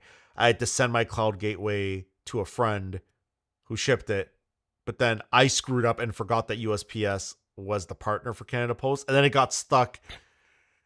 Oh, it was a nightmare. It was brutal. I should have used UPS or some other carrier. But anyway, but that's the thing. Like TELUS has an agreement with Bell, at least in Ontario. I can't speak to other places. But like when you go out west, it's TELUS that dominates the fiber rollout instead of Bell. But then, I mean, if you're on Bell in your area, Rogers roaming should be free on that network for safety reasons. I agree. And the thing is, I think it used to before we got into LTE 4G. I want to say that there were times that when I was on Fido, which is just the sub brand of Rogers, when I was on Fido, once in a blue moon, I would see Bell and the little R symbol, and then I would get billed for roaming, and then I would call Fido up like later when they were open and be like, hey, like, what's with this roaming charge? I thought I didn't have roaming. Oh, sorry, sir, we'll reverse it. But at least I could connect. And then they would, as annoying as it is, they would reverse the charge. I wish there was like, if that was the case, that we had a button called report roaming. It's like, if you finance something through like a credit thing and you made a payment, or say you have a bill and you made a payment on the weekend, but like your bill date, like it wasn't going to get processed until like a couple of days after the due date, you could report the payment and then just provide the confirmation number and you're good. Right. But like why Rogers and Bell act like Microsoft and Sony in regards to allowing things to cross-pollinate is beyond me, because like I get it, companies got to be competitive and make money. Like I understand that, but like, I promise you that every summer there's probably a situation in the Muskokas where somebody has been gravely injured and could have been in a much better a much better situation after the fact had they solved this. I just think roaming in Canada on the big three should be free. I mean, it wouldn't even. Hang on, sorry. Let me try to read this coherently. I'll read on my iPad. I just think roaming in Canada on the big three should be free. I mean, it would even out from different people coming from both. Yeah, like why is it that I can't roam to Bell when my Rogers is down and vice versa? But if I jump on a plane and fly to Mexico, I'm on Alcatel immediately. And it jumps to Vodafone. And it jumps to, like, it'll jump. Like, when I was in Mexico last year, it jumped to, like, 4 networks. But I have Mexico roaming. Nothing happened. I didn't get charged anything. So, it's got to be money related.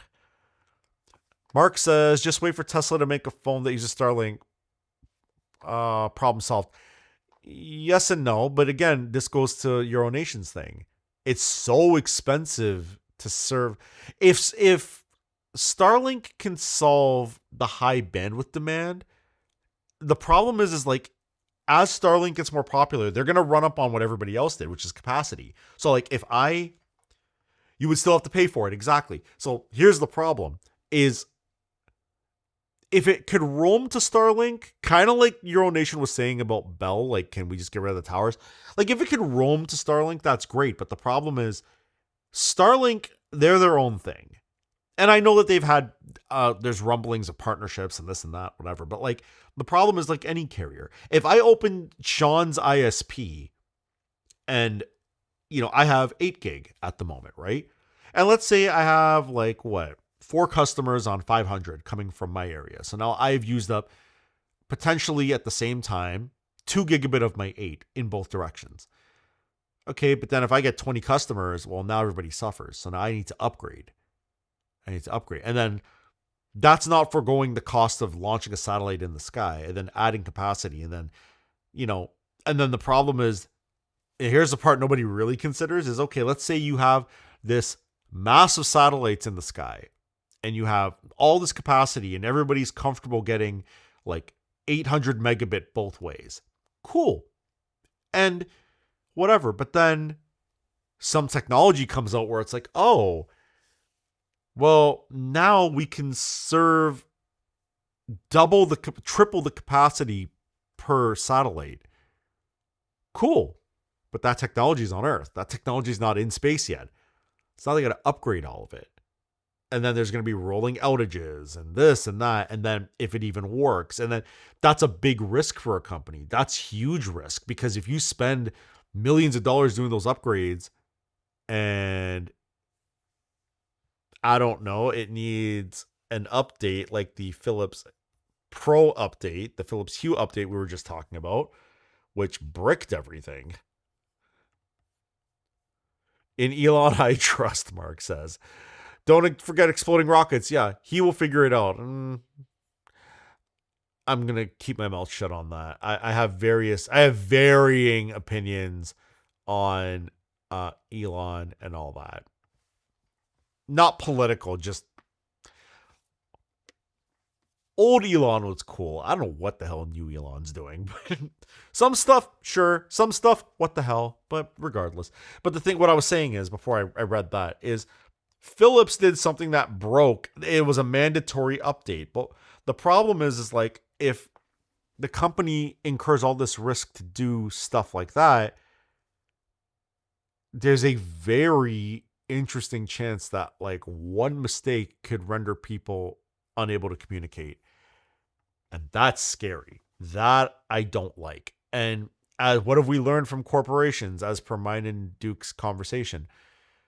Corporations are more reactive than proactive. Look at Bell and Rogers. So the thing is, but at the end of the day, Mark, the other problem I have is we pay for the CRTC and the other. Kevin K. Mark Harner, wiser words were never spoken. Duke says, I think there will eventually be a Leapfrog product. Yeah, and that's my thing is, the problem is they're going to invest all this money and then the Leapfrog product's going to come out. Then they're going to have to redo it all, and in redoing it all, they're going to run into hiccups and then we're all going to have to pay for it. But my thing with the Bell and the Rogers towers is the infrastructure's there. In the interim, fix it. Like, here's what blows my mind. You're in a city where you have, call it 100,000 people, and let's split it 50-50. Let's take all the other companies out of it. We'll say 50% is on Bell, 50% is on Rogers. But then you notice that like 20%, and that's a big number, 20% of one of the halves can't connect where they live.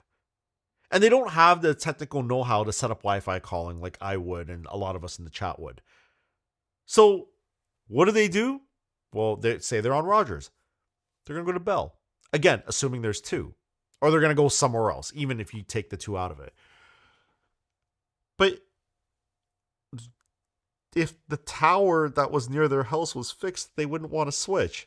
And then the companies cry, well, we're hemorrhaging money. Well, you're hemorrhaging money because you're not fixing your towers and people are leaving. That's essentially what's happening. Outside of getting gouged, outside of paying too much for telecom in the first place, only recently our internet speeds only now our internet pricing is starting to get a little more in line with the rest of the world, but we're still screwed. We still pay way too much for it here. But yeah, the CRTC, which is a body, not just the CRTC, but the other regulatory bodies that are paid for by the government, we pay for. Right? The companies have shifted focus from retaining people and towards getting subscribers. Sure, but it's basically digging one hole out this way and then digging another hole out this way and filling the hole, but then not repairing your towers has people leaving.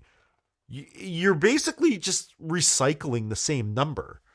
So like they could split the difference, and I don't know. Like there's a tower by my parents' place that they moved there 6 years ago. 4 years before they got there. Right. The people coming don't know that because there's no awareness of it because nobody talks about it. That's exactly it. But 4 years before my parents moved there, so we're talking a decade, tower still doesn't work. I was there and I needed to jump on for something, and they don't have Bell Fiber to the home. They have Rogers. And Rogers was being finicky. So, and not thinking, I just turned off Wi-Fi. And I was like, okay, I'll just check data.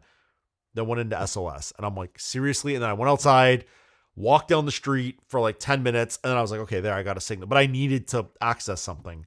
And I'm like, this is so stupid. And the tower's right there. And the neighbors are like, yeah, Rogers told them something along the lines of, and I'm paraphrasing based on what the neighbors said, but they basically said, if Rogers said the tower's broken, if we fix it, it won't be anytime soon. They were told that a decade ago. What? Like you've even got technicians that are saying it to people. It's all about cost versus long-term profit. Absolutely. But like, you know, most of those neighbors are now, I think, on Freedom. Or they're on another network that, like, my mom won't go, well, sorry, I won't put her on Freedom. I have her set up on Wi-Fi calling. It's the best I could do.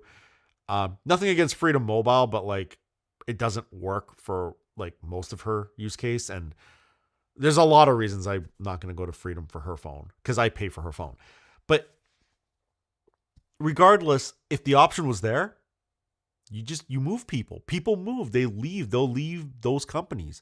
And it's like, you know, if you spent $1,000, you wouldn't lose 30,000.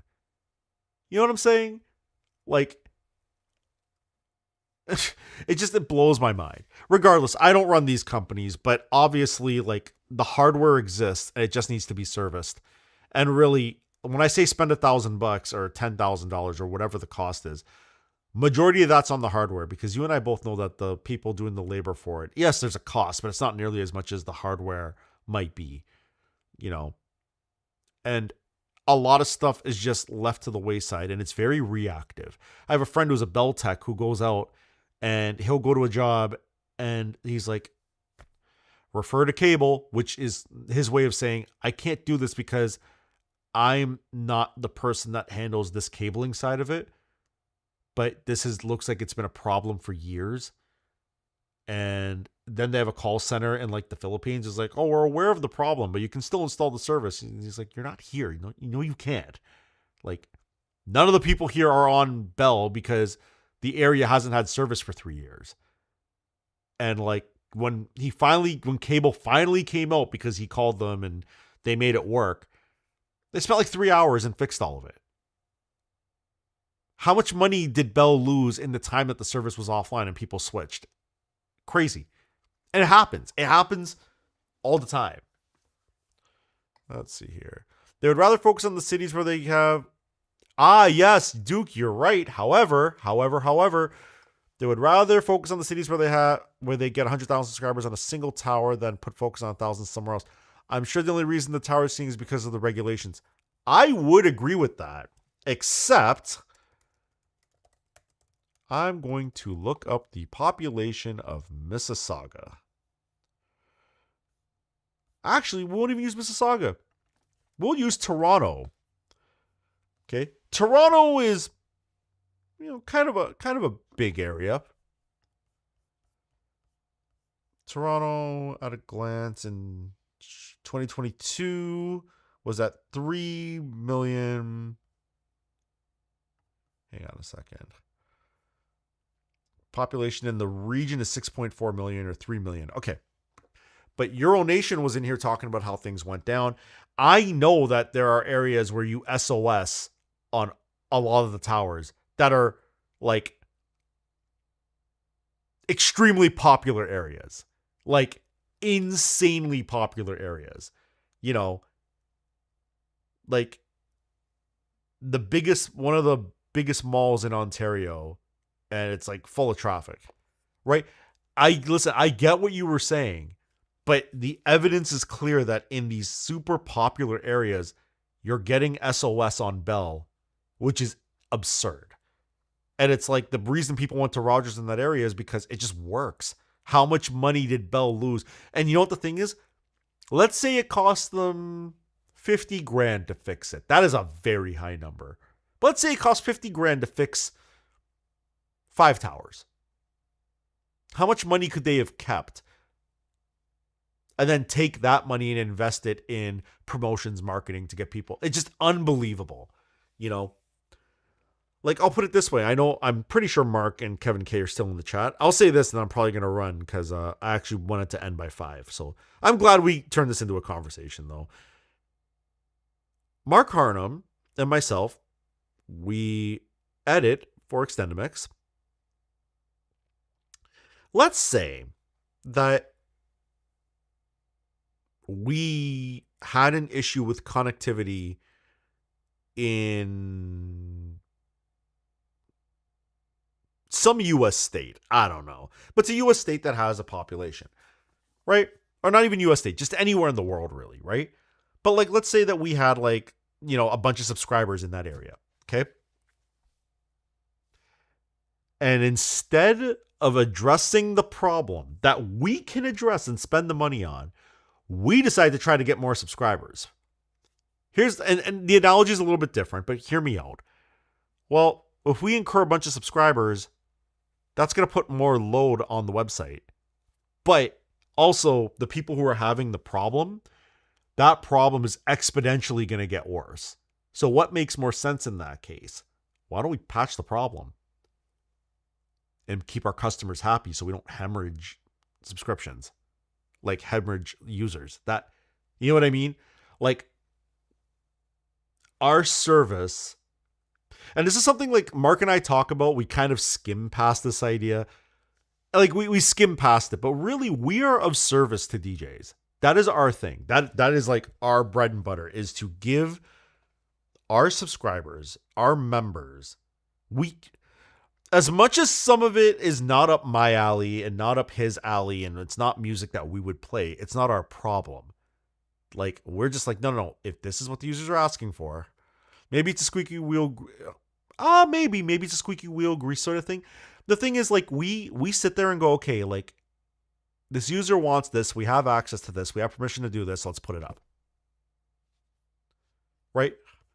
You mean if we open it up for more requests and couldn't keep up, they would get frustrated and it would be counterproductive. Okay, so let me elaborate on what Mark means here, because that's a better example than what I gave. So one of the things on Extendamix that we do is we fulfill requests, which other websites that are adjacent to us don't do. So we have a limitation. You're allowed 2 requests a week. That's the limitation. That's the site rule.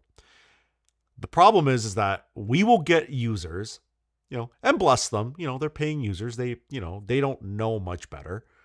They come in and say, well, I need this entire catalog of stuff that you don't have. Here's the problem. We're servicing a mass user base. So if we open up the request slots to allow more than the 2 that they've been allotted originally, the problem is, it's like, they're not the only person that's coming to the website. There's a lot of users that come to the website. So if we open the requests, it means that the pending requests that are coming in are going to be turned around slower. And not that I condone this behavior, but some people, Mark knows how I feel about this, some people are very adamant to ask for things last minute. Imagine you have a song you need for a wedding, and we can complain and moan that they should have asked for it earlier, but at the end of the day, that doesn't matter, because they have a client, they have a bride or whatever that wants the song at their wedding, and they come to us on like a Friday and be like, I need this for tonight. Or, what is going on? Again, display link is going nuts. Did we crash? No, we're still here. It's just tripping out. What is going on with my prompter software? Not prompter, sorry, the chat ninja that I'm using. Anyway, so it's not up to us to be like, okay, I'll handle. Mark, you want to send Kevin into a reality check? He says, I'll handle the request. Everything will be fine. Yeah, okay. Kevin, I know you're a good editor. Okay. I'll let you and Mark talk about that one. Yeah, you're tripping. Oh, the stream's tripping? I see 0 drop frames. Anyway, whatever. I don't know. As long as you can see me now, I'm looking at it on the iPad. It looks okay. Okay, anyway. So if we open up the request slots to everybody, that person who came in at 4 p.m. on a Friday saying, I absolutely need this tonight because I have to leave early for a wedding on Saturday, already there's a slim chance that they're getting their song. Because, like, what people don't realize about Fridays is it's usually a new release period for record labels. So we don't, like, our website is not strictly requests. We put out new content.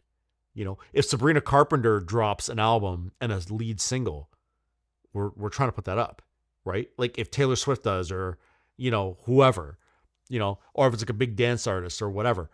And then we have the request to contend with. So if somebody puts something in at 4:00, it is hard to guarantee that they're going to get it, you know, that night.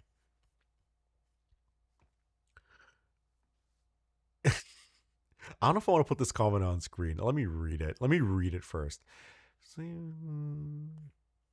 Okay. Yep. Perfect. Yep. So Mark says it's the same few people who would flood the site with nonsense and other users who would want the odd track. We wouldn't be able to. We wouldn't be able to fill, so we keep it even for everyone. The old saying, "Poor planning on your part does not constitute an emergency on mine." Thank you, Duke. I'm gonna get that printed and framed, and I'm gonna make 2 copies, and we're gonna put one on Mark's wall and one on my wall. But the reality is, we can't. Unfortunately, our website is of service to the users, so we do our best. But if we were to remove that 2 request limit, everybody's gonna suffer, right? And if we did that in an effort to be like, well, we're going to try to get more users, so we're going to lift the requests and then people will come in. Okay, but then we're going to hemorrhage users that get annoyed and angry with us that we didn't fulfill their request. Because we also have a button on the site called denied, and there's denies for various reasons, be it it's not a real music video, which you'd be surprised how many people ask for things that don't have a video, but we're a music video website. We don't get permission from the label. The video is just not available to us because, like, a lot of older content just wasn't archived correctly, and then trying to source it's a disaster. So, you know, there's various reasons a request could get denied, or no, or I think I said this, no permission from the record label. That's fine. So we at the very least can send a deny message to explain the reasoning we can't put it up. But if the requests get out of control, we won't even be able to go through the requests quick enough to deny. And if we deny a request, you're allowed to put in another one, right? So if we deny something and it's not available to put on the website, period, right? Like if you ask for a song and we're just like, we're not going to put that on the website because it's not a real music video. It's not, it doesn't fit a criteria for licensing or whatever the case. You're allowed to submit another one, right? If the song you're asking for cannot be put on the website, we deny it. But then you're allowed to request again. Imagine how out of control it will get. And if our reasoning was we want to get more users, so let's mitigate the requests on the website. Well, isn't that the same thing Bell's doing and Rogers is doing with the towers in these big metropolitan areas? They've overrun themselves. And the thing is, cry all you want, companies, but my biggest problem is with the government because they're literally, their job is to make sure that the stuff that they're selling works. They're not enforcing anything. That's what I'm standing on. That's my problem with all of this, right? If you pay tax dollars for that and they're not doing their job, and then somebody dies, and then suddenly that's the reason to fix it. What can I say? I'm just trying to make sure I don't cuss out loud because I want to like scream. I want to drop F-bombs right now over the stupidity of that. But it is what it is. It is 10 to 5 or 4:49, however you want to look at it. I'm probably going to end the stream now because I have like a few things I got to do before I get out of here. And I don't want to be like super rushed. Thank you all for coming in and, you know, starting a conversation. Make it to 5. I can't Duke, I can't. Sorry. Companies focus on sales before they focus on filling their customers' needs, so they bring on orders they can't fill. Yeah, that's the thing. And that, unfortunately, it's poor planning. It's not being able to adjust on the fly. It's, being out of touch with your audience base and being out of touch with the market, not doing proper market research and not planning contingencies when things go a certain way, you know. But the thing is like when they first started, they were probably fine. Duke, I know what you're doing. You want me to stay on till 5. I'm not going to stay on till 5. I actually do have some priorities I have to get to. So we can address that question on the last stream in July, which will be the 26th of July next week. Where's the filter on the HVAC? Can't find it. RTFM. Read the fucking manual, Mark. I'm going to get out of here. My name is Sean. This has been Tech Mixer. Thank you guys so much. I'll see you on the 26th, which is a Sunday. And then I will be back after that in September at the latest. And mate, can't find that either. Google's your friend. I will talk to you guys. Yeah, 26th will be the last one in July. And then we're going to do... I'll try to squeeze something in August, but I can't make any promises. So whatever. We'll just send out the bat signal to Duke Seb's Simulator Adventures. Oh yeah, speaking of those people. So Duke, Simulator, Kevin K, Mark Harnum, Jason Rowe, Euronation. I said Kevin K, right? Yeah. Cheers, everyone. Yeah, but you're my tech support. No, Stevie's your tech support. Call him. I'm out. My name is Sean. This has been Tech Mixer. I said that in the wrong order, and I don't even